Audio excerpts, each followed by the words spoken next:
আমরা এমন একটি শহরে বাস করি যেখানে বায়ু দূষণের রাজধানী ঢাকা বিশ্বের সর্বোচ্চ দ্বিতীয় দূষিত শহরে পরিণত হয়েছে। মাত্রাতিরিক্ত ধুলার কারণে বাংলাদেশে বছরে 1,22,400 মানুষের মৃত্যু হচ্ছে। অবকাঠামোগত উন্নয়নে খোঁড়াখুড়ি হবে, দূষণ হবে, সেটি না হয় মেনেই নিলাম, দূষণের কথা না হয় বাদই দিলাম। সুশাসন প্রসঙ্গে আসি। কি বলবেন?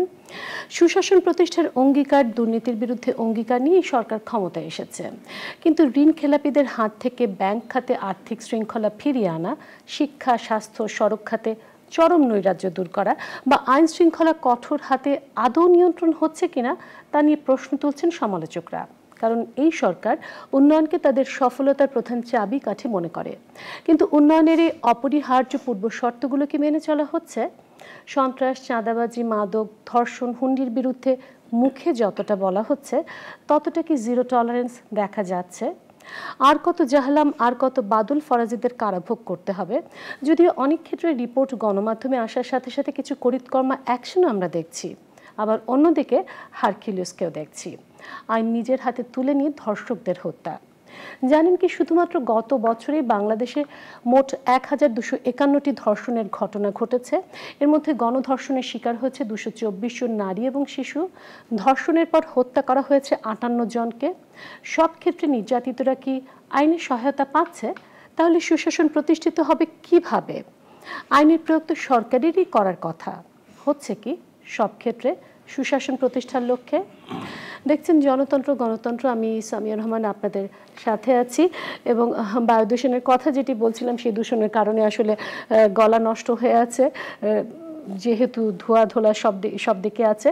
কিন্তু আমার সাথে আজকে যে অতিথিরা আছেন তাদেরকে একটু পরিচয় করে দিতে, যে আমার ডান পাশে আছেন অ্যাডভোকেট সুলতানা কামাল, আমার সাথে আছেন গোলাম মুর্তজা, সম্পাদক সাপ্তাহিক, এবং এদিক থেকে যদি পরিচয় করাই, অধ্যাপক ডক্টর মাহফুজা খানম আছেন, নারী নেত্রী এবং chairperson Asiatic society of Bangladesh.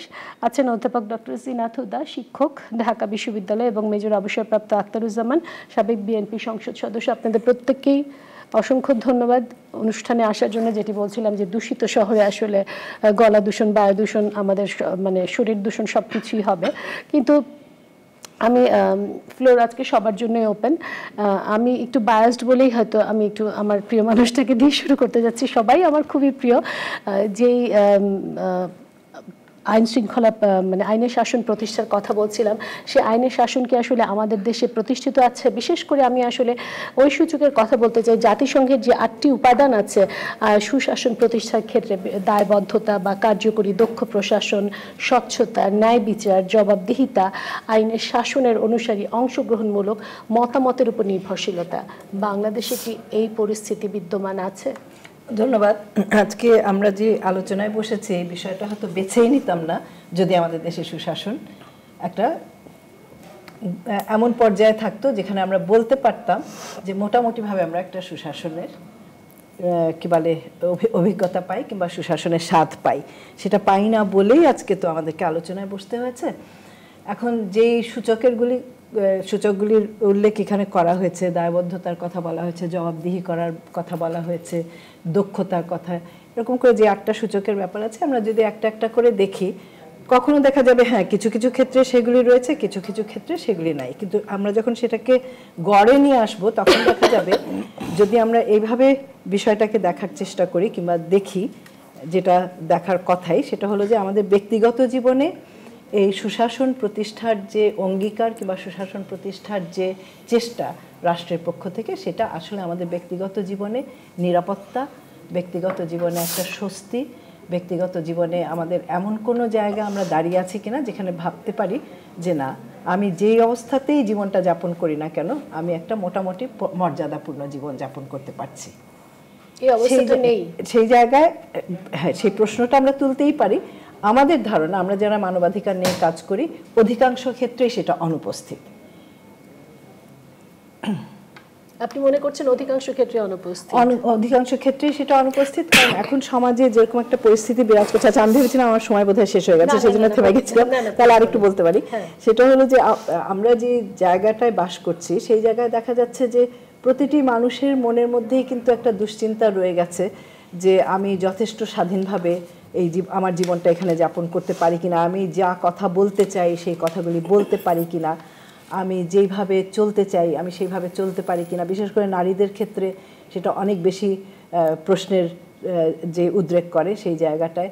তারপরে আমার এমন একটা বোধ আমি পাই কিনা যে আমি সকাল থেকে সন্ধ্যা পর্যন্ত আমার কর্মক্ষেত্রে, আমার বাড়িতে, আমার সন্তানদেরকে স্কুলে পাঠাতে, আমার পরিবারের স্বজনরা যেখানে যাবে সেখান থেকে নিরাপদে ফিরে আসতে পারবে কিনা, আমাকে সারাক্ষণই একটা উৎকণ্ঠার মধ্যে থাকতে হয়। সেটার একটা উদাহরণ তো আমরা মানে একেবারে প্রকটভাবে যেটা দেখি, সকালবেলায় রাস্তায় বের হলে স্কুলের সময়টাতে যে স্কুলের সামনে সারি দিয়ে মায়েরা বসে আছেন। কেন বসে আছেন?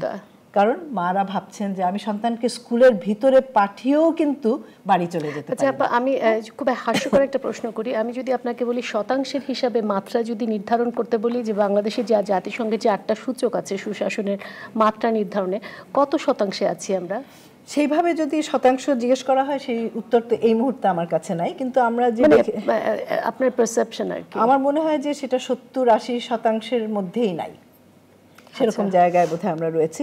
আর সবচেয়ে বড় কথা হলো যে সুশাসন প্রতিষ্ঠা করতে হলে রাষ্ট্র এবং জনগণের পারস্পরিক যে আস্থার একটা সম্পর্ক তৈরি করতে হয়, আস্থার একটা সম্পর্ক প্রতিষ্ঠা করতে হয়, সেই জায়গায় কিন্তু আমরা সেরকমভাবে এগোতে পারি নাই। যখনই যারা রাষ্ট্র পরিচালনার দায়িত্বে যাচ্ছেন তারা যখন বিরোধী দলে থাকেন, তাও সব বিরোধী দলের কথা বলবো না, আমাদের বড় দুটো বিরোধী দলের মধ্যে আওয়ামী লীগ যখন বিরোধী দলে থাকে তারা কিন্তু মোটামুটিভাবে জনগণের সঙ্গে চলে, জনগণকে সঙ্গে নিয়ে চলবার একটা ক্ষমতা তাদের রয়েছে। বিএনপি যতবারই বিরোধী দলে থেকেছে তারা সেই ভূমিকাটাও পালন করতে পারেনি। তার ফলে যেটা হয়েছে যে রাজনীতি যারা করেন, যারা রাজনীতির মাধ্যমে রাষ্ট্র পরিচালনার দায়িত্বে যান, তারা যখন সেই অবস্থানে চলে যান জনগণের সঙ্গে তাদের একটা বিরাট দূরত্ব তৈরি হয়, এবং জনগণের সঙ্গে যখন দূরত্ব তৈরি হবে তখন সুশাসন কাকে নিয়ে হবে, কার মাধ্যমে সুশাসনটা মানুষের জীবনে বাস্তবায়িত হবে? সেখানে প্রতিষ্ঠানগুলি তৈরি হবে ঠিকই, এখন প্রতিষ্ঠানগুলি কি জনগণের প্রতি দায়বদ্ধ থাকছে, না প্রতিষ্ঠান শুধুমাত্র তাদের যে যারা নিয়োগ করছেন তাদের কাছে দায়বদ্ধ থাকছে, বিশেষ বিশেষ গোষ্ঠীর কাছে দায়বদ্ধ থাকছে, যারা ক্ষমতার সঙ্গে হয় রাজনৈতিকভাবে নয় সামাজিকভাবে নয় কোনো রকমভাবে সম্পৃক্ত আছে তাদের কাছে দায়বদ্ধ থাকছে? এই প্রশ্নগুলি কিন্তু আজকে আমাদের জীবনে অত্যন্ত কঠিনভাবে একটা কঠিন বাস্তবতা তৈরি করেছে। আমি আপনার কাছে আবারও আসবো আপা, কিন্তু ফ্লোর সবার জন্য ওপেন। আমি যদি আপনার কাছে আসি, হারকিউলিসের উদ্ভব হয়েছে বাংলাদেশে, আমরা সিনেমার মতো ঘটনা দেখছি, কি বলবেন? এটি ধরে নিচ্ছি যে সুশাসন আপার মতে যেটা আমাদের 70-80% নেই, কিন্তু হারকিউলিসের উদ্ভবটা কি আসলে আমাদের সুশাসনকে নিশ্চিত করবে? আইন নিজের হাতে তুলে নেওয়া? আসলে আইন নিজের হাতে তুলে নেওয়ার আগে আমি কতগুলো মৌলিক প্রশ্ন করতে চাই আপনার সঙ্গে। শব্দটা আসছে শাসন থেকে সুশাসন। এখন শাসন, প্রথম কথা শাসনটা নিয়ে তো আমাদের একটা প্রশ্ন আছে। শাসনটা আমি আপনাকে শাসন করা কে, বা আপনি আমাকে শাসন করা কে? আগে তো শাসন কে করবেন সেটা নির্ধারিত হতে হবে। এখন আমি যদি বলি আমি শাসন করবো আপনাকে, সেটাও যেমন যুক্তিসঙ্গত না, আবার আপনি যদি বলেন না আপনি আমাকে শাসন করবেন সেটা যুক্তিসঙ্গত না। তারপরে তো আসবে শাসনটা সুশাসন হবে না কুশাসন হবে না শাসন হবে। আজকে তো আমাদের শাসনের ভিত্তিটাই নড়ে গেছে, ভিত্তিটাই সরে গেছে। আজকে ক্ষমতাটাকে আপনি বলেন হারকিউলিস, রাষ্ট্রকে যেখানে সারা রাত্রি তাণ্ডব চালিয়ে, যেখানে সারা দেশে ভোট ডাকাতি হয়ে বিজয়ী হয়ে মন্ত্রী হয়ে প্রধানমন্ত্রী বাণী দেয়, সেখানে হারকিউলিসের জন্ম তো ঘরে ঘরে হচ্ছে এবং হতে হবে। কারণ আজকে আমরা বিচারে পাচ্ছি না। সুশাসনের অভাব তো একদিনে হয়নি, এটা তো বহু যুগ ধরেই আছে। সুশাসনের অভাবটা তো তখন ফিল করবো যখন কোনো শাসক থাকবে। আমি যখন কোনো শাসককে নির্ধারিত করে দেব তখন আমার তার কাছে ডিমান্ড থাকবে সু অথবা কু, কিন্তু আমি তো কাউকে নির্ধারণ করে দেই নেই। এখানে যে কথাটা বলছেন একটা কথায় কথায় আসছে যে বিএনপি বিরোধী দলের দায়িত্ব পালন করতে পারছে না বা পারে না। না, এই প্রসঙ্গ তো তুলিয়ে নেই না, তোলেন না, বাট আমার একটা কথা যেহেতু আসছে, আমার শ্রদ্ধা আপা কথাটা বলেছেন, যেহেতু আমি একটা বিরোধী দলের রাজনীতি করি এই মুহূর্তে, সেজন্য এটা আমার কানে বেঁধেছে, মনে করছি এটা একটা আমার মতো করে একটা জবাব আমার দেওয়া প্রয়োজন মনে করতেছি, না এটা বলবো হবে। সেটা হচ্ছে আসলে বিরোধী দলের রাজনীতি যদি বলেন মারামারি কাটাকাটি হানাহানি, রাস্তায় স্ট্রিট মঙ্গারিং করা বা স্ট্রিটকে অ্যাক্সিডেন্ট করা, আমি বলবো সেই বিরোধী দল থেকে আমরা সরে আসতে চাই। আমরা চাই এখন ডাক্তার, বিরোধী দলের শক্তিশালী রাজনীতি প্রয়োজন জবাবদিহিতার জন্য, আর জবাবদিহিতা সুশাসনকে নিশ্চিত করে। সেই পার্সপেক্টিভে উনি বলেছেন জবাবদিহিতা নিশ্চিত করার মতো শক্তিশালী সাংগঠনিক অবস্থা করতে গেলে, সেই জবাবদিহিতা করতে গেলে কি হচ্ছে, আজকে আমার জবাবদিহিতার জন্য আইনের শাসন আসবে। আপনি যে 4টা চার্টারের কথা বললেন, ইউএন চার্টারের কথা বললেন, সেই চার্টারের মধ্যে প্রথমেই তো এই কথাগুলো আছে। এখানে প্রথমেই তো আগে আমাকে রাষ্ট্রটাকে দেখতে হবে, সেই রাষ্ট্রটা কীভাবে তৈরি হয়েছে। আজকে প্রতিবাদ করার জন্য আমরা ব্যক্তিগতভাবে অনেক সাফারার, অনেক এফেক্টেড, এবং আমরা আজকে ধরেন আমার এই বৃদ্ধ বয়সে আমি পুলিশের হাতে মার খেয়েছি, কিন্তু বিচার তো পাইনি, মামলা বন্ধ করতে পারিনি। আমি সবার জন্য ওপেন, একজন দর্শক শুধু যুক্ত হয়েছেন, আমি অনুষ্ঠানটি দর্শকদের জন্য, তাই দর্শকদের ফোন আমরা আসলে নিতেই চাই। দর্শক, আপনি নাম বলে দ্রুত প্রশ্নটি করুন। জি, আসসালামু আলাইকুম। আমি সিরাজগঞ্জের রায়গঞ্জের চান্দাইকোনা থেকে মোহাম্মদ আলম খান বলছিলাম। ওয়ালাইকুম আসসালাম, বলুন। আমার প্রশ্ন হচ্ছে, এদেশে সুশাসন করতে হলে প্রথমে জন্ম নিতে হবে বঙ্গবন্ধুকে, দ্বিতীয়ত হারুন রশিদের মতো রাজনীতিবিদ জন্মিতে হবে। এদেশে তো ওরকম রাজনীতিবিদ নাই। যারা রাজনীতিবিদ হয় তারা তো সুশাসন কি এটাই বোঝে না, এটাকে কন্ট্রোল করতে হবে। অসংখ্য ধন্যবাদ আপনাকে।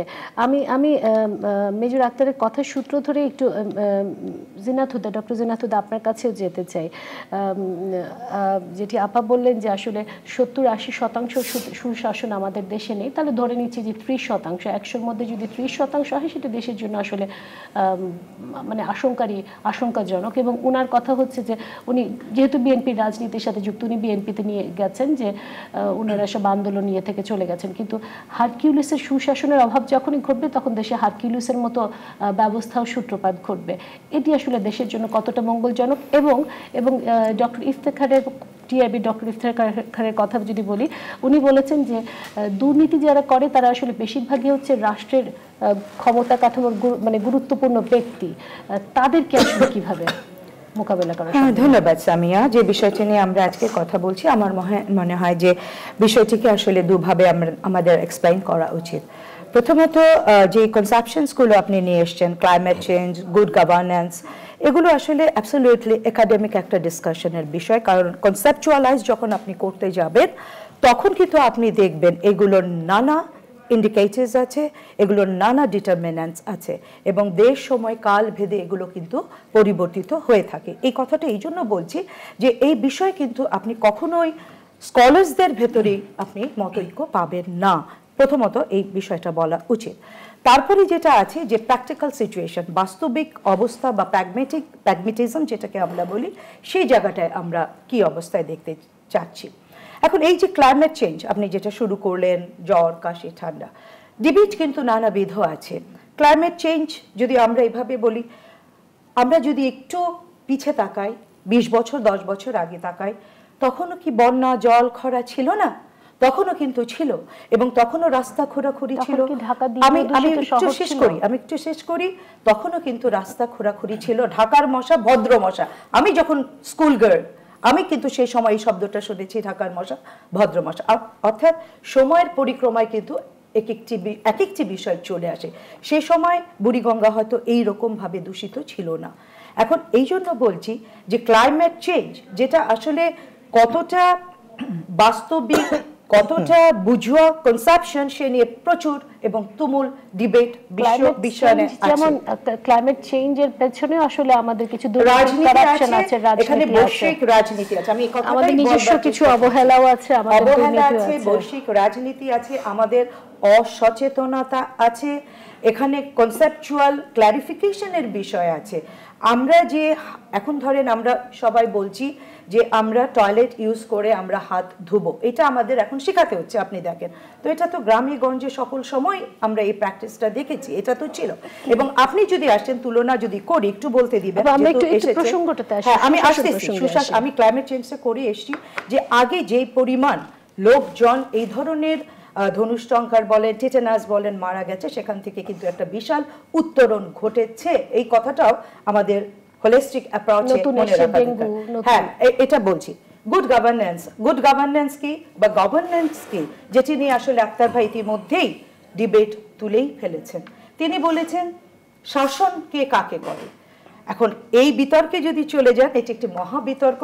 শাসন আদৌ থাকবে কিনা, দেখুন যদি আমরা হবস এবং লকে ফিরে যাই, তাহলে সেই জায়গা থেকে কেন আমরা নিজেরা একটা কন্ট্রাক্ট, সোশ্যাল কন্ট্রাক্টের ভেতর দিয়ে আমরা কিন্তু আমার অনেক অধিকারকে, সেটি মারামারির অধিকার, অন্যকে আক্রমণ করবার অধিকার, অ্যাবিউসিভ ল্যাঙ্গুয়েজ ব্যবহার করবার অধিকার থেকেই কিন্তু আমরা রাষ্ট্র নামক একটি যন্ত্র বা একটি অবয়বের কাছে আমার অধিকারগুলো আমি সমর্পণ করেই আমি শাসিত হতে চেয়েছি বলেই ইতিহাস সাক্ষ্য দেয় গভর্নমেন্ট বলে একটি অর্গানাইজেশনের জন্ম হয়েছিল এবং এই গভর্নমেন্ট থাকবেই। সেটি ভালো হতে পারে, মন্দ হতে পারে, সেটি আরেকটি জীবন। আর গুড গভর্নেন্স আজকে যেটি বলা হচ্ছে সেটির আসলে ইন্ডিকেটরস কি, কোনটাকে আপনি গুড গভর্নমেন্ট বলবেন? এখন যে গভর্নমেন্ট আপনাকে খেতে পড়তে দিচ্ছে সেটাকে কি বলবেন, নাকি যেই গভর্নমেন্ট আপনাকে অ্যাকাউন্টেবিলিটি দিচ্ছে, অধিকারগুলো আমার মানে ন্যায্য মৌলিক অধিকারগুলো বাস্তবায়ন করা? Exactly that I am trying to say. তাহলে আপনার মৌলিক অধিকার কি? আপনার মৌলিক অধিকার হচ্ছে আপনার খাদ্য, আপনার বস্ত্র, আপনার বাসস্থান, আপনার শিক্ষা, আমার পরিবেশ। এই অধিকারগুলো আপনাকে প্রথমে দিতে হবে। এখন বর্তমান যে সরকার এসছে, 10 বছর আমরা মোটামুটি ভাবে এই সরকারকে দেখেছি এবং বিশ্বের যে কোনো ইন্ডেক্সে সমালোচনা আপনি করতেই পারেন, যে কোনো ইন্ডেক্সে এই সরকারের ডেভেলপমেন্ট সর্বত্রই একেবারে ঊর্ধ্বমুখী। উন্নয়ন মানেই হচ্ছে এই যে রাইটগুলোর কথা বললেন সেগুলো, সেই রাইটগুলোর প্রয়োগে যদি আমি করতে না পারি তাহলে উন্নয়ন কিভাবে হচ্ছে? আপনি নিশ্চয়ই জানেন millennium development goal already Bangladesh fulfil করেছে এবং সেই ডেভেলপমেন্টকে টেকসই করবার জন্য এখন সাস্টেনেবল ডেভেলপমেন্টের দিকে যাচ্ছি। তাহলে আমি যদি প্রশ্ন করি, কিছুই করছে না গভর্নমেন্ট, তাহলে নারী শিক্ষার হার এমনি এমনি বেড়ে গেল? কিছুই করছে না সরকার, স্বাস্থ্য খাতে উন্নয়ন বেড়ে গেল? কিছুই করছে না সরকার, নারীর ক্ষমতায়নে বাংলাদেশ এতটা রোল মডেল হয়ে গেল? এগুলি কি সব তাহলে ওহি নাজেল হয়ে যাচ্ছে আর অকস্মাৎ সব আকাশ থেকে পড়ে পড়ে এই ক্লাইমেট চেঞ্জের মতো অ্যাসিড বৃষ্টি হিসাবে এই সমস্ত কম্পোনেন্টস বা কনসেপ্টসগুলো বা ফেনোমেনাগুলো এসে যাচ্ছে? সেই প্রশ্নও তো তোলা যায়।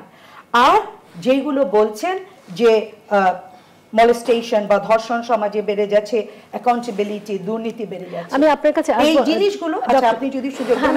আপনার কিন্তু সবার জন্যই ওপেন, আমি শুধু একটু বাকিদেরকে একটু জাস্ট ইন্ট্রোডাকশনের জন্য আমি আসবো মাহফুজ আপনার কাছে। কিন্তু গোলাম মুর্তজা উনি বলছেন যে মিলেনিয়াম গোলের দিকে আমরা যাচ্ছি, মিলেনিয়াম গোল ফুলফিল করে ফেলেছি, সাস্টেইনেবল ডেভেলপমেন্টের দিকে যাচ্ছি, কিন্তু যেগুলো আমাদের প্রাপ্য অধিকার আছে সেই অধিকারগুলো অ্যাডভোকেট সুলতানা কামালের মতে আমরা 40% আছি। তাহলে আমরা কিভাবে আসলে উন্নয়নের দিকে যাচ্ছি, বা উন্নয়ন বলতে কি আসলে শুধুমাত্র আমরা অবকাঠামোগত উন্নয়নের মধ্যে আছি কিনা? দেখুন, আপনি যে শতাংশের কথা বলেছেন বা সুলতানা আপা যেটা বলেছেন সেটা আপনার একটা প্রশ্নের প্রেক্ষিতে আপা সেই কথাটি বলেছেন। এটিকে আসলে ঠিক ওইভাবে শতাংশ দিয়ে মূল্যায়ন করা যাবে না। আমি বলছি আপাও তাই বলবেন, আমার ধারণা সেটা দিয়ে মূল্যায়ন করা যাবে না। আর মিলেনিয়াম ডেভেলপমেন্ট গোল বা অন্য যে কোনো জায়গায় আপনি সাফল্যের জায়গাতে যদি বলেন, বাংলাদেশ 1971 সালেও নাই, বাংলাদেশ 1990 সালেও নাই, বাংলাদেশ এখন 2019 সালের বাংলাদেশ। এবং নিঃসন্দেহে এটা নিয়ে কোনো সন্দেহ নাই যে আমরা অসংখ্য জায়গাতে আমাদের উন্নতি হয়েছে এবং সেই উন্নতিগুলোর যদি আমি একটি একটি ধরে ধরে বলতে বলে তাহলে মানে সারা রাত ধরে বলা যাবে অনুষ্ঠানে। সেটি একটি দিক। আর আজকে আপনার যে আলোচনার যে বিষয় যেটা আপনি সুশাসন, যে সুলতান আপা যে কথাটি বলেছেন যে সুশাসন নাই বলেই বা সুশাসনের ঘাটতি আছে বলেই বিষয়টি আমাদের বেছে নিতে হয়েছে, এই সুশাসন নিয়ে আলোচনা করছি। এখন সুশাসনের ব্যাপারটা হয় কি, এখন উন্নয়ন সুশাসন আলাদা নয়, একটির সঙ্গে আরেকটি সম্পর্কিত। একটি অর্থনৈতিক উন্নয়ন, আরেকটি মানুষের স্বাধীন মত প্রকাশ বা এক ধরনের ভয়হীন জীবনযাপন, সুস্থ ধারার জীবনযাপন। আমি এই জায়গাটা আসার আগে যেটি বলতে চাই যে আমরা যখন যে সরকার ক্ষমতায় থাকে সেই সরকারের সময় যখন আলোচনাটা করতে যাই তখন সেই সরকারের বিষয়টি সবচেয়ে বড় করে আলোচনায় আসে। বাংলাদেশে আপনি যদি সুশাসনের কথা বলেন, সুলতানা আপারা 1971 সালে মুক্তিযুদ্ধ করে স্বাধীন বাংলাদেশে ঢুকেছিলেন। সেই সময় থেকে যুদ্ধবিধ্বস্ত বাংলাদেশ থেকে যদি আপনি পর্যায়ক্রমে আসেন, 1971 সালের বাংলাদেশ যুদ্ধ, স্বাধীন বাংলাদেশ, 1975 সালে বঙ্গবন্ধুকে সপরিবারে হত্যাকাণ্ড, বিশৃঙ্খল অবস্থা, সামরিক শাসন আমল, এই পুরো আমলের কোথাও আপনি সুশাসন দেখবেন না, কোথাও কখনো সুশাসন ছিল না। 90 সালে এরশাদ বিরোধী বিজয়ের পর, আন্দোলনের বিজয়ের পর আমাদের একটা সুশাসনের একটা আকাঙ্ক্ষা বা কিছু দৃশ্যমান কিছু বাস্তবতা তৈরি হয়েছিল। কিন্তু আমাদের এই বড় দুটি রাজনৈতিক দল আওয়ামী লীগ এবং বিএনপি পর্যায়ক্রমে ক্ষমতায় থেকেছে এবং পর্যায়ক্রমে ক্ষমতায় থাকতে গিয়ে আমরা দেখেছি পর্যায়ক্রমে যখন যারা ক্ষমতায় এসেছে পর্যায়ক্রমে একজনের ক্ষমতা থেকে যাওয়ার পরে আরেকজন এসেছে এবং সুশাসনের ঘাটতিটা আরো প্রবল হয়ে উঠেছে। এই যে আপনি হারকিউলিস খুঁজছেন, হারকিউলিস কি? 2001 সালের পরে যে অপারেশন ক্লিন হার্টে যে হত্যাকাণ্ড শুরু হয়েছিল, তারই এক পর্যায়ে তো বন্দুকযুদ্ধ, তারই এক পর্যায়ে তো ক্রসফায়ার, তারই এক পর্যায়ে এখন আমরা এসে হারকিউলিস দেখছি। এখন সবাই হারকিউলিস খুঁজে, সবাই ক্রসফায়ার খুঁজে, সবাই বন্দুকযুদ্ধ খুঁজে, কিন্তু কেউ এটা বন্ধ করার উদ্যোগ নেয় না। যদি সুশাসন প্রতিষ্ঠিত হতো তাহলে এই হারকিউলিসের ব্যাপারটা থাকতো না। আর আপনি বলছেন উন্নয়ন মানেই অবকাঠামো। দেখেন, উন্নয়নের জন্য অবকাঠামো খুব জরুরি। অবকাঠামো উন্নয়নের সহায়ক, অবকাঠামো নিজে উন্নয়ন নয়, কিন্তু অবকাঠামোর প্রয়োজন, খুব জরুরি প্রয়োজন। আমাদের রাস্তা প্রয়োজন, 4 লেন রাস্তা প্রয়োজন, আমাদের ফ্লাইওভার প্রয়োজন, আমাদের ব্রিজ প্রয়োজন, সবই প্রয়োজন। কিন্তু এগুলোর যদি একটা মাস্টার প্ল্যান না থাকে তাহলে ওই খোরাখুরি পর্যায় পর্যন্ত যায়। পৃথিবীর বহু দেশ আছে, কিন্তু মাস্টার প্ল্যান তো আমাদের আছে। না, মাস্টার প্ল্যান আমাদের নাই, আমরা সেই মাস্টার প্ল্যান অনুযায়ী করছি না। যদি মাস্টার প্ল্যান অনুযায়ী করতাম, শুধুমাত্র ঢাকা শহরে এই ফ্লাইওভারগুলো আগে হওয়ার কথা নয়। মাস্টার প্ল্যানের আগে, ফ্লাইওভারের আগে আরও অনেক কাজ ছিল, সেই কাজগুলো আমরা করিনি। তো এই জায়গাটিতে যেটি বলছি যে এই জায়গাটিতে উন্নয়নটাকে যদি আমি সুশাসন আর উন্নয়ন এক করে দেখি তাহলে হবে না। আমরা অর্থনীতি, বিশেষ করছি অর্থনৈতিক উন্নয়নের জায়গাতে আমি খুব কনফিউজড, কারণ আমার কাছে মনে হয় মানে উন্নয়ন সম্ভব নয় যদি সুশাসন প্রতিষ্ঠিত না হয়। সেটাই তো আমি বলছি। আমি এখানে যেটা যোগ করছি যে উন্নয়ন, আপনি যে অর্থনৈতিক উন্নয়ন দিয়ে বলছেন যে যেহেতু আমার অর্থনৈতিক উন্নয়ন হয়েছে সুতরাং সব কোনো কিছুই যদি না করি তাহলে উন্নয়ন হলো কিভাবে? এখন দেখেন 2022 সালে খেলাপি ঋণের পরিমাণ, 2009 সালে খেলাপি ঋণের পরিমাণ ছিল 22,500 কোটি টাকা, আর 10 বছরের মাথায় এসে সেটা হয়ে গেল আপনার 1,34,000 কোটি টাকা। সেখান থেকে আপনি 35,000 কোটি টাকা আর আদায় হবে না বলে সেটাকে 99,000 কোটি টাকায় নিয়ে আসলেন। এখন এসে আপনি বলছেন এটা আমি কমাবো আর বাড়তে দিব না, কিন্তু আবার আপনি এমন একটা আইন করছেন, এমন একটা নিয়ম করছেন যে সহজেই আপনি অবলম্বনের সুযোগ করে দিচ্ছেন, ব্যাংকগুলোকে সুযোগ করে দিচ্ছেন, তারা দেখাবে, কাগজে কলমে দেখাবে যে আপনার খেলাপি ঋণ কমে গেল। এই জায়গাটিতে আমার যেটা বক্তব্য, শেষ বক্তব্য, যে উন্নয়ন একটা ধারাবাহিকভাবে হচ্ছে, কোন সরকারের সময় কম, কোন সরকারের সময় বেশি। বর্তমান সরকার ধারাবাহিকভাবে 10 বছর ক্ষমতায় আছে, তৃতীয় মেয়াদে চলছে, নিঃসন্দেহে অনেকগুলো কাজ হয়েছে, কিন্তু মানুষের মনে যে ভয়, মানুষের মনে যে আতঙ্ক, গুম খুন এবং এই কেন্দ্রিক যে সুশাসনের ঘাটতি, এটি একটি ভয়ঙ্কর বা ভয়াবহ আকার নিয়েছে। এটিকে আপনি জিরো টলারেন্স বলছেন। আপনি বলছেন হাজী সেলিমের ভবন বুড়িগঙ্গা থেকে ভেঙে দিলেন। হাজী সেলিম ভবন তৈরি করলো কবে? এই 10 বছরই তো তৈরি করেছে, আপনিই তো ক্ষমতায় ছিলেন। তাহলে এই 10 বছরে তৈরি হলো কিভাবে? 500 ভবন ভাঙলেন, তাই 500 ভবন গত 10 বছরে তৈরি হলো কিভাবে? আপনি তো জিরো টলারেন্সের কথা 10 বছর আগে বলেছিলেন, আজও বলছেন। না, অন্যায় হতেই পারে, কিন্তু অন্যায়কে প্রতিরোধ করাটা খুব বেশি জরুরি। আপনি প্রতিরোধ করছেন, এটা আমি বিশ্বাস করব কিভাবে? বুড়িগঙ্গা ভাঙা গড়ার পেছনে আপনি আমার অতিথিরা দিকে আমি একটু আরেকজন দর্শক ফোন আছে। দর্শক, আপনি নাম বলে প্রশ্ন করুন প্লিজ। আমার নাম মজিবুর রহমান, আমি নেত্রকোনা থেকে বলছি। আপনার আজকের প্রসঙ্গ হইল যখন সুশাসন, তো আপনার আজকে যে সরকার আছে দেখা যাচ্ছে যে উন্নয়নের খুব কথাবার্তা হচ্ছে, প্রকৃত অর্থে মানে সুশাসন যে সুশাসন করবে তার সৃষ্টিরে আমার জন্মটাই যদি বৈধ না থাকে তাহলে আমি এই সুশাসনটা ভালোটা করব কেমনে? অসংখ্য ধন্যবাদ। অধ্যাপক ডক্টর মাহফুজা খানম, কি বলবেন? উন্নয়ন আর সুশাসনটাকে বিপরীত করে ফেলা হচ্ছে, কি বলবেন? আমি এইভাবে কথাটি আরম্ভ করতে চাই। একটি রাষ্ট্রর 3টি অর্গান, একটা যদি বলি আমি এক্সিকিউটিভ, তার মানে নির্বাহী বিভাগ, আরেকটা যদি বলি আমি জুডিশিয়ারি বা বিচার বিভাগ, আরেকটা হচ্ছে আমার পার্লামেন্ট বা সংসদ। এই 3-এর সমন্বয়ে একটি রাষ্ট্র কাঠামো এক জায়গা থেকে আরেকটা জায়গায় যায় বা যেতে চায়। তো এইখানে আমাকে দেখতে হবে যে আমার পার্লামেন্ট যেখানে আমার আইন হয়, আর সেই আইনগুলো আমার এক্সিকিউটিভ যারা নির্বাহী বিভাগে আছেন তারা সেটা এক্সিকিউট করবেন। সেইখানে যদি কোনো রকম ঘাটতি ঘটে, কাউকে যদি সেই আইনের জন্য কেউ সেই আইনটির যথাযথ প্রয়োগ না হয়, তখন আমি জুডিশিয়ারে যেতে পারি, যেটা প্রয়োগ হচ্ছে না। এর ভেতর দিয়েই একটা রাষ্ট্র চলে। তো আজকে আমার কাছে যে কথাটা আপনারা সবাই আলাপ করেছেন, তার থেকে যে কথাটি আমি বলতে চাই সেটা হলো, একটি সমাজের জন্য, একটা রাষ্ট্রের জন্য মানুষের মানবিক মূল্যবোধ, তার বিবেক, সেগুলো আসলে জাগ্রত করা অত্যন্ত প্রয়োজন বলে আমি মনে করি।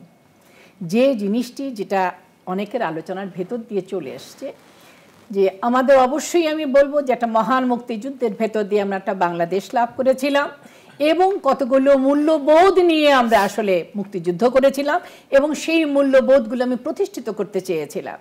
কিন্তু যারা আমার মুক্তিযুদ্ধের বিপক্ষে ছিল, এই মূল্যবোধগুলো যেন প্রতিষ্ঠিত না হয়, সেই মূল্যবোধগুলো আবার আমার কোথায় রয়েছে? আমার সংবিধানে গঠিত রয়েছে। সেটা আমি বলেছি গণতন্ত্র, আমি বলেছি জাতীয়তাবাদ, আমি বলেছি ধর্মনিরপেক্ষ এবং একটি সমাজতান্ত্রিক অর্থনৈতিক কাঠামোর মধ্যে একটা রাষ্ট্র দাঁড়াবে, আমি এই কথাটি বলেছিলাম। এই মুক্তিযুদ্ধের বিপক্ষে যারা ছিল, অথবা যদি বলি আমি আমার সংবিধানের এই মূল্যবোধগুলো যারা প্রতিষ্ঠিত করতে চাননি, মুক্তিযুদ্ধের প্রতি সরকারই রয়েছে, তাহলে কেন সুশাসন নিয়ে প্রসঙ্গগুলো উঠবে? মুক্তিযুদ্ধের পক্ষে সরকার কি ৭৫ পরে ছিল বলে আপনি মনে করেন? তখন না হয় ধরে নিলাম যে সুশাসন ছিল না। এই মুহূর্তে 10 বছর ঘটনা ঘটেছে। আমি যে কথাটি বলতে যাচ্ছিলাম যে ৭৫টা কেন ঘটেছিল, ঘটেছিল এই কারণে, এই মুক্তিযুদ্ধের চেতনার এবং আমার সংবিধানের এই 4 স্তম্ভকে যেন প্রতিষ্ঠিত করে আমার বাংলাদেশ অগ্রগতি লাভ না করতে পারে, সেই কারণেই হয়েছিল। এবং এটা আপনাকে লক্ষ্য করতে হবে, 22 বছর কিন্তু এই মুক্তিযুদ্ধের পক্ষের আকাঙ্ক্ষাকে চরিতার্থ করার বিপক্ষে যারা ছিলেন, তারা আমার রাষ্ট্র কাঠামোটাকে, আমি এই যে তিনটা বললাম, জুডিশিয়ারি এবং পার্লামেন্ট, কিন্তু 10 বছর ধরে মুক্তিযুদ্ধের পক্ষে সরকার আছে, তারপরও কেন সুশাসন নিয়ে প্রসঙ্গ উঠছে? এবং উন্নয়ন বলতে যেটি আমরা বলছি অবকাঠামোগত উন্নয়ন অবশ্যই হচ্ছে, সেক্ষেত্রে কোনো দ্বিমত নেই, কিন্তু কেন বলা হচ্ছে যে আমার যে মানবিক উন্নয়নের বিষয়গুলো, যেটি অ্যাডভোকেট সুলতানা কামাল বলছেন বা গোলাম মুর্তজা বলছিলেন যে মানবিক উন্নয়নের বিষয়গুলো, এটি তো আসলে আমার মানে সকল উন্নয়নের সাথে সম্পৃক্ত, সেইখানে কেন শূন্যতার প্রসঙ্গগুলো উঠছে? মানবিক উন্নয়ন হলে ধর্ষণের সংখ্যা এত বাড়ছে কেন? হারকিউলিসের কেন উদ্ভব ঘটছে? কেন জাহলাম বা এই জাতীয় বিষয়গুলো আসছে? এই ঘটনাগুলো আগেও যে ঘটে নাই সেটা আমি বলবো না, এই ঘটনাগুলো আর এই কথাটি আমি এইভাবে বলতে চাই, 22 বছরে একটি জাতির মনোজগতের একটা বিরাট পরিবর্তন ঘটে গেছে। সেই মনোজগৎ থেকে বেরিয়ে এসে আবার একটি সুশাসন, আর কত বছর পার করলে মনোজগতের পরিবর্তনকে আমরা আসলে মাহফুজা আপার কথার সঙ্গে করে, মাহফুজা আপা আপনি বলেছেন যে 22 বছর তারা এই সমস্ত কিছু নিয়ন্ত্রণ করেছে। আমি বলতে চাই যে শুধু 22 বছর না, এখনো বিভিন্ন ক্ষেত্রে তারা আমাদের অনেক কিছু নিয়ন্ত্রণ করে যাচ্ছে, তারা প্রশ্রয়প্রাপ্ত হচ্ছে, তারা ক্ষমতার মধ্যে কিন্তু এখনো রয়ে গেছে, সেটা কিন্তু এখনো শেষ হয়নি। আমি একটু পরিষ্কার করি যে যখন এই কথাগুলো আমাদেরকে মানে বলা হয়, যখন আমরা বলি যে সুশাসনের একটা অভাব রয়েছে, অভাব নাই যখন বলা হয়, তারপরে এই কথা আসে যে 22 বছর ছিলাম না, সেই হ্যাঁ অবশ্যই এটা বাস্তবতা যে ৭৫-এ যারা বঙ্গবন্ধুকে হত্যা করেছে তারা মুক্তিযুদ্ধ বিরোধী শক্তি।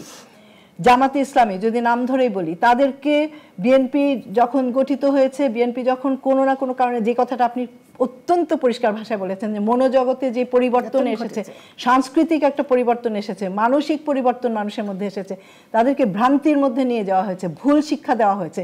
সেই জায়গা থেকে যেই প্রজন্মরা তৈরি হয়েছে যারা দেশ শাসনের সুযোগ পেয়েছে, এবং সবচেয়ে দুঃখের কথা যে যারা ৭১-এ মুক্তিযুদ্ধের বিরোধিতা করলো, তারা আমাদের পতাকা নিয়ে ঘুরলো, সেই অবস্থাতে তো আমরা গেছি। সেটা তো একটা ভয়ঙ্কর রকম পরিস্থিতি। আমি একটু আসি সেই জায়গা থেকে, সেইগুলি তো সমস্ত বাস্তবতা। সেটার মানে এই না যে এখন যদি আমার সুশাসনের অভাব থাকে আমি সেটা নিয়ে কোনো কথাই বলতে পারবো না। কথা আমি বলবো না। না সুলতানা প্লিজ, এখানে আমি একটি কথা বলতে চাই। আমি আপনার সঙ্গে কোনো তর্ক করছি না, আমি যে সেইখানে এই উত্তরগুলি আমরা সবসময় পাই যে এতদিন ছিল না, এই হয়েছে ওই হয়েছে, সেটা তো কথা না। কথা হচ্ছে যে আমরা এখানে আসলে চিহ্নিত করতে বসেছি যে সুশাসনের অভাব কোথায় রয়েছে। হ্যাঁ, রাস্তাঘাট হচ্ছে, সেই রাস্তায় আমি রাত্রেবেলা একা একজন নারী হেঁটে যেতে পারবো? কাউকে সঙ্গে নিয়ে যেতে পারবো? আমার বাবার সঙ্গে করে আমি যেতে পারবো? একলা একটা বাসে আমি উঠতে পারি? সেখানে প্রচন্ড সুশাসনের অভাব রয়েছে।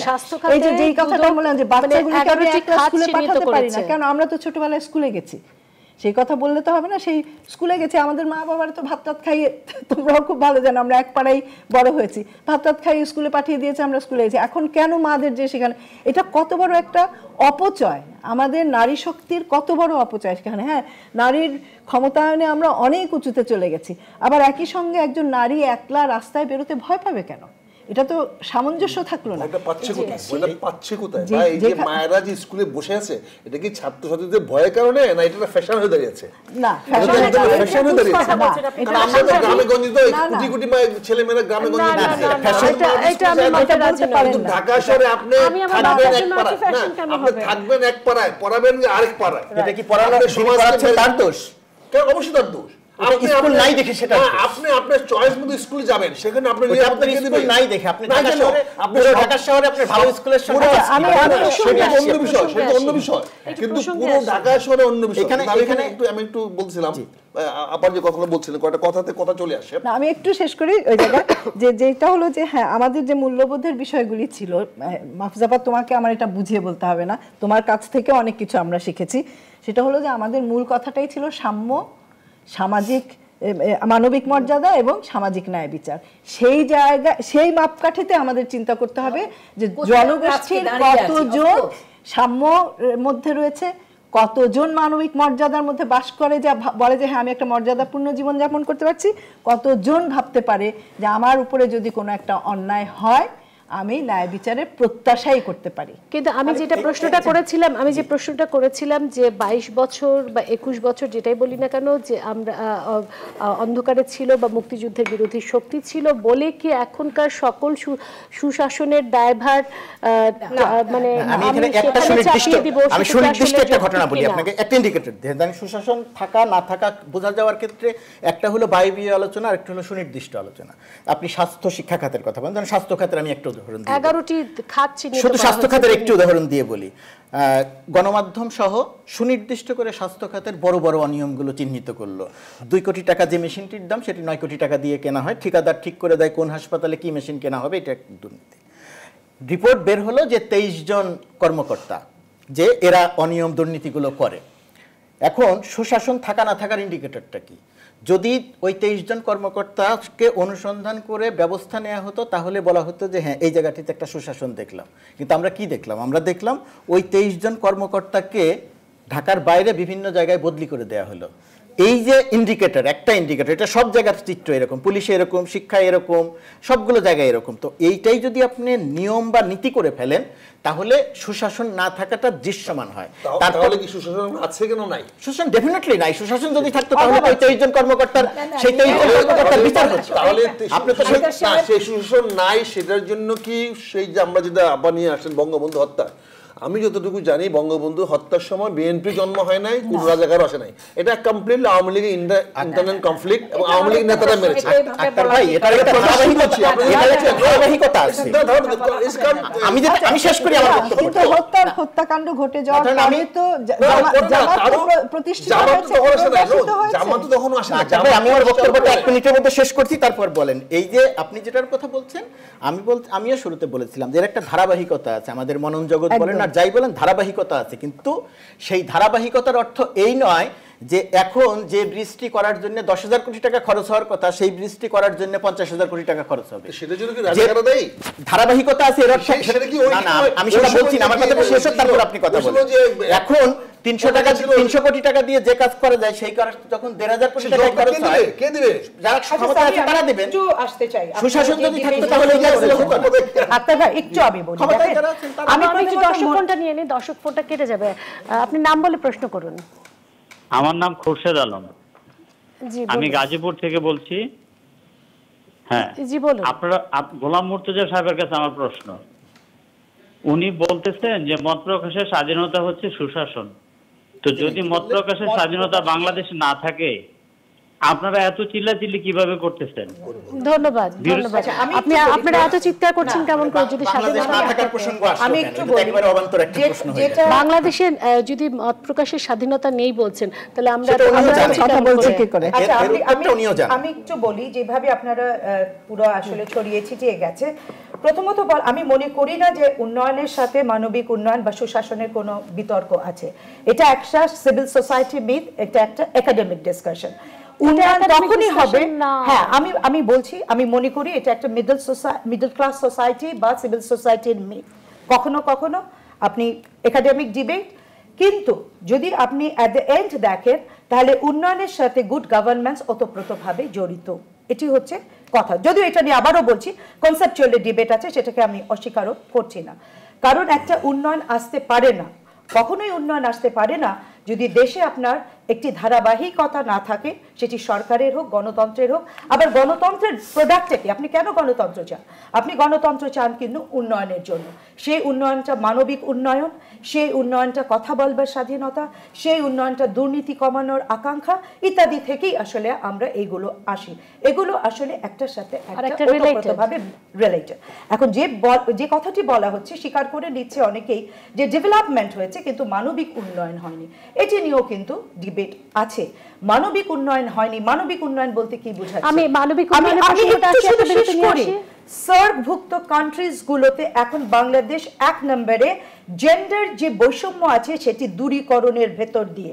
শুধু এর কথা বলি, আমি যখন ছোট তখন প্রথমবারের মতো জেন্ডার আসে কি ওই যে কি বলে ফ্যামিলি প্ল্যানিং, কথা বলতো না কেউ লজ্জায়। আজকে আর এই বাংলাদেশে আমরা বলছি 2টি সন্তানের বেশি নয়, একটি হলে ভালো। অনেক ধন্যবাদ ডক্টর জিন্নাত হুদা। আমি একটা বিরতি নিব, কিন্তু আপনি বলছেন আমরা মানবিক উন্নয়ন হয়েছে, জেন্ডার বৈষম্য দূর হয়েছে, কিন্তু আমরা যখন আমি 10 বছর আগেও 15 বছর আগেও যখন ক্লাসে ছেলেমেয়েরা সংখ্যায় সমান ছিল, এখন আমি জার্নালিজমের ক্লাসেও যদি বলি মেয়ের সংখ্যা ক্রমশই কমছে এবং মেয়েরা কেউ সাংবাদিকতা পেশার মতো পেশাতে আসতে চায় না, তারা শিক্ষকতাকে নিরাপদ পেশা মনে করছে। এবং যেটি অ্যাডভোকেট সুলতানা কামাল বলার চেষ্টা করছিলেন যে রাতের বেলায় নিরাপদ সড়কে যাওয়া বা আমার সন্তানকে স্কুলে একা ছেড়ে দেওয়া, সেই সাহস। একটা বিরতি নিয়ে আসি প্লিজ, একটা বিরতি নিয়ে আমি আসছি মানবিক উন্নয়ন প্রসঙ্গে।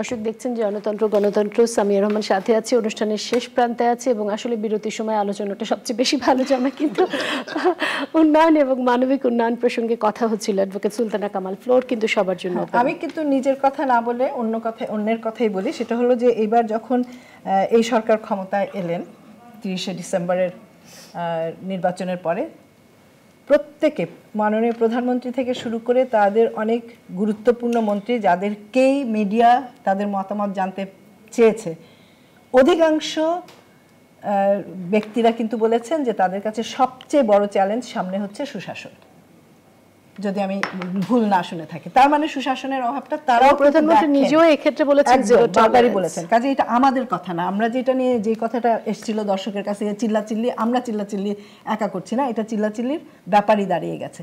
আর আরেকটা ব্যাপার হলো, দুটা জিনিস বলেছেন এবং মাননীয় প্রধানমন্ত্রী কিছুদিন আগে আরেকটা চ্যালেঞ্জ খুব গুরুত্ব সহকারে উল্লেখ করেছেন, সেটা হচ্ছে দুর্নীতি। এবং দুর্নীতি এবং সুশাসনের অভাব কিন্তু ওতপ্রোতভাবে জড়িত। যদি দুর্নীতিতে জিরো টলারেন্স না দেখানো যায়, দুর্নীতি যদি একটা এমন জায়গায় নিয়ে যাওয়া না যায় যেখানটা বলা যেতে পারে যে এই সমাজে দুর্নীতিটা ব্যতিক্রম, দুর্নীতি না করাটা আসলে দুর্নীতি বন্ধ হলে কি সুশাসন প্রতিষ্ঠিত হবে? অনেকাংশে প্রতিষ্ঠিত হয়। সেখানে স্কুল কলেজের যে অনিয়মগুলির কথা এলো, ডাক্তাররা যে যাচ্ছেন না, সেটা তো একটা দুর্নীতির অংশ, তাই না? দুর্নীতি কিন্তু শুধু টাকার লেনদেন না, দুর্নীতি হচ্ছে আমি কোনো একটা অবস্থানে থেকে আমার অবস্থানে প্রভাব খাটিয়ে সেই অনিয়মটা করে পার পেয়ে যাওয়াটা।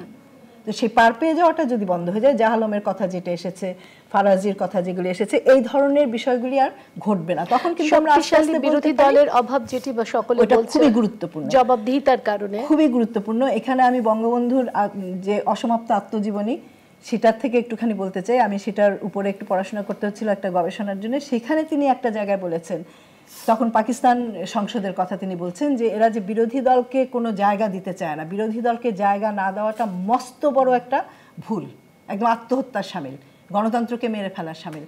যদি সংসদ কার্যকর রাখতে হয়, যদি সমাজে সুশাসন প্রতিষ্ঠা করতে হয়, যদি সমাজে প্রত্যেক মানুষের মঙ্গল, তিনি এই কথাটা বলছেন, তিনি কিন্তু মানুষের মঙ্গলের কথাটা বারবারই উল্লেখ করেছেন তারা আত্মজীবনীতে, আনতে হয়, তাহলে কিন্তু একটা শক্তিশালী বিরোধী দল ভীষণভাবে প্রয়োজন। আপনাকে অনেক অনেক ধন্যবাদ। আপনি যে কথাটা বলেছেন বঙ্গবন্ধু রেফারেন্স দিয়ে, আমি বিনীতভাবে আপনার মাধ্যমে অনুরোধ করব, যেহেতু মাননীয় প্রধানমন্ত্রী আপনার একজন ব্যক্তিগত বন্ধু এবং স্কুল জীবনে বন্ধু, আপনি এই কথাটুকু উনাকে ব্যক্তিগতভাবে বলবেন। তিনি তো পড়েছেন না, এই কথাটুকু ব্যক্তিগতভাবে বলবেন। না, উনি পড়েন না, উনি বুঝতে পারেন নাই, উনি বুঝেন নাই। উনি এটা বুঝেন না। আমি এখানে বলছি, আপনি দায়িত্ব নিয়ে বলছি, উনি সেটা বুঝেন নাই এবং উনি সেটা বুঝেন না। কারণ গত 30 তারিখে যে নির্বাচন হয়েছে তাকে যদি আপনার নির্বাচন বলেন তাহলে সুশাসন এই দেশে কোনোদিন প্রতিষ্ঠিত হবে না। এবং আজকে তুমি যদি আমাকে একটা সেকেন্ড সময় দাও, একদম শেষে আমি একদম পৃষ্ঠা উল্লেখ করে বলি, 373 পৃষ্ঠা খুব সম্ভবত। ওইখানে বঙ্গবন্ধুর একটা কথা আছে যে যারা সৎ মানুষ না, যারা মানুষের, বঙ্গবন্ধুর কথা, যে যারা মানুষের মঙ্গলের কথা চিন্তা করে রাজনীতি করে না, যারা নিজের স্বার্থের জন্য এই সমস্ত জায়গা আসে, তাদেরকে নিয়ে যদি দেশ পরিচালনা করতে যায় কেউ, সেটা দেশের মঙ্গলের থেকে দেশের অনেক বেশি অপকার হয়। একদম পরিষ্কার এই কথাটা বলেছেন। সেই বিষয়গুলি কিন্তু আমাদের মনে রাখতে হবে। এখন যদি আমরা পরিস্থিতি নির্মোহভাবে বিচার করি, দেখা যায় যে অনেক মানুষ যারা এরকমই, তারা আমাদের শাসন ব্যবস্থার মধ্যে ঢুকে গেছে, ঐতিহাসিকভাবে ঢুকেছে, ধারাবাহিকতায় ঢুকেছে, তাদেরকে বার করা যায়নি। এবং থাকার ফলে জনগণের মঙ্গলের পরিবর্তে কিন্তু কষ্টটাই জনগণের।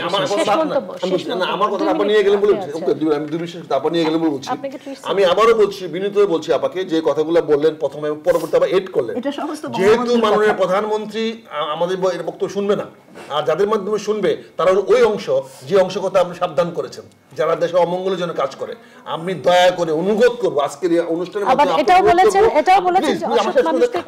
আপনি দয়া করে মাননীয় প্রধানমন্ত্রীকে বলবেন এই দেশে সুশাসন নাই, আপনার সময় দেশে সুশাসন নাই আপনার সময় স্বীকার করেছেন, এবং এটার জন্য বঙ্গবন্ধুর বক্তব্যগুলোকে করে এই বর্তমান সরকারকে বলবো সুশাসন নাই, পদত্যাগ করো। কারণ উনি আপনার বঙ্গবন্ধুর সেই কথা মতো, বঙ্গবন্ধু সেই কথা মতেই আপনি যে দুটি উদাহরণ দিয়েছেন, দুটি উদাহরণে একটিও কোয়ালিফাই করে না মাননীয় প্রধানমন্ত্রী শেখ হাসিনা। ধন্যবাদ। বলবো আজকে আলোচনা যে সুশাসন এর উপরে আমাদের যে আলোচনা হলো, আসলে খুব বিক্ষিপ্তভাবে আলোচনাগুলো হয়ে গেছে। তো আমি যেটা বলবো, আমরা দেশপ্রেমকে নিয়ে সবাইকে একত্রিত হয়ে জনগণ হিসেবে কাজ করা। ধন্যবাদ। এবং তার সঙ্গে আমি কথা বলতে চাই, আমি তরুণ প্রজন্মের উদ্দেশ্যে বলতে চাই, তাদেরও মানবিক বিবেক সম্পন্ন মানুষ হওয়ার জন্য প্রচেষ্টা করতে হবে। আমি এই সরকারের উপর পূর্ণ আস্থা রাখছি, এই কারণে যে জঙ্গিবাদ, মৌলবাদের মতো এত ক্রিটিক্যাল একটা বিষয়কে কিন্তু এই সরকার ভীষণ কঠিনভাবে হ্যান্ডেল করেছে। শুধু আজকে যে ঋণ খেলাপি এবং যে সুশাসনের কথাতে প্রায়োরিটি দেওয়া হচ্ছে সেটা হবে। তবে দুটো কথা বলতে চাই। 30শে ডিসেম্বর নিয়ে মেজর আক্তার বারবার প্রশ্ন তুলেছেন। দেখুন, 30শে ডিসেম্বরের যে ইলেকশনটি হয়েছে সেখানে প্লিজ আমাকে বলতে দেন না, কেন বলতে দিবেন না, কেন? আপনার সত্য কথা আপনার না। 30শে ডিসেম্বর নির্বাচন জনগণ বিএনপিকে জনগণের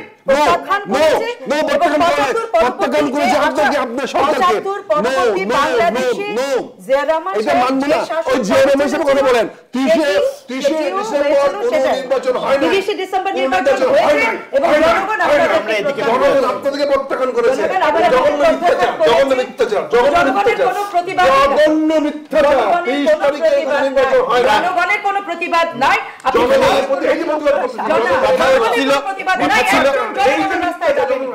আপনি জনগণ, আপনি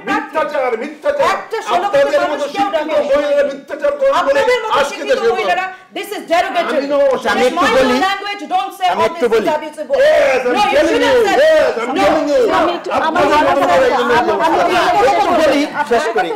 গোলাম মুর্তজা, আপনার শেষ মন্তব্য। মহিলাদের এই ধরনের আলোচনা করতে পারেন না। আপনার মতো মহিলা মানে what do you mean by this? আপনার মতো মহিলা যারা বিশ্ববিদ্যালয়ে বলছি 14 ডিসেম্বর বিশ্ববিদ্যালয়ের শিক্ষকদের আপনাদের মতো লোকেরা মেরেছেন, পাকিস্তানের যারা দালাল এবং যারা পাকিস্তানের আর্মিতে চাকরি করতে। আমার আমি থামাতে পারছি না। যে জায়গাটাতে আমরা আলোচনাতে ছিলাম, এত অপ্রাসঙ্গিক কথার কোনো প্রয়োজন নেই। যে জায়গাটাতে আমরা আলোচনার মধ্যে ছিলাম, কাউকে ব্যক্তিগত আক্রমণ না করাটা শোভন বলে মনে করি। উন্নয়ন এবং একদম সংক্ষেপে শাসনের কথা বলছিলাম। যদি আপনার গণতান্ত্রিক শাসন ব্যবস্থা যদি সঠিকভাবে কাজ না করে, তাহলে উন্নয়নের কথা বলা যায়, সুশাসনের কথা বলা যায়, বলে সুশাসন প্রতিষ্ঠা করা যায় না। আমরা তর্ক করে সুশাসন আছে এটি বলে সুশাসন প্রতিষ্ঠা করা যায় না। সুশাসন এমন একটি বিষয়, দৃশ্যমানভাবে সেটি দেখা যায়। বাংলাদেশে এখন সেই জায়গাটির খুব বড় রকমের অনুপস্থিতি আছে। এই উন্নয়ন তখনই টেকসই হবে যদি আপনার গণতান্ত্রিক প্রক্রিয়া সঠিকভাবে চলমান থাকে। গণতান্ত্রিক প্রক্রিয়া নিয়ে যে বড় রকমের প্রশ্ন দেখা দিয়েছে সেটা আমাদের স্বীকার করতে হবে, সুশাসনের ঘাটতি আমাদের স্বীকার করতে হবে। শেষ বাক্যটা এরকম যে পাবলো নেরুদার কবিতার লাইন যে আপনি বাগানের সমস্ত ফুল কেটে ফেলতে পারবেন কিন্তু বসন্ত আশা ঠেকাতে পারবেন না। সুতরাং সুশাসন আছে বলে আমি যত জোর দিয়েই বলি যদি বাস্তবে না থাকে তাহলে ওটি আপনাদের দৃশ্যমান সবাইকে হবে। অসংখ্য ধন্যবাদ। এবং আমি শুধু একটা কথা বলি, গণতন্ত্রের কথা বললে যারা সকলকে কথা বলতে দেন তাদেরকে সাথেই আমাদের আনবেন, সবার কথা বলার অধিকার আছে। জি, আজকের মতো শেষ করছি। জনতন্ত্র গণতন্ত্র, আপনাদের সবাইকে অসংখ্য ধন্যবাদ।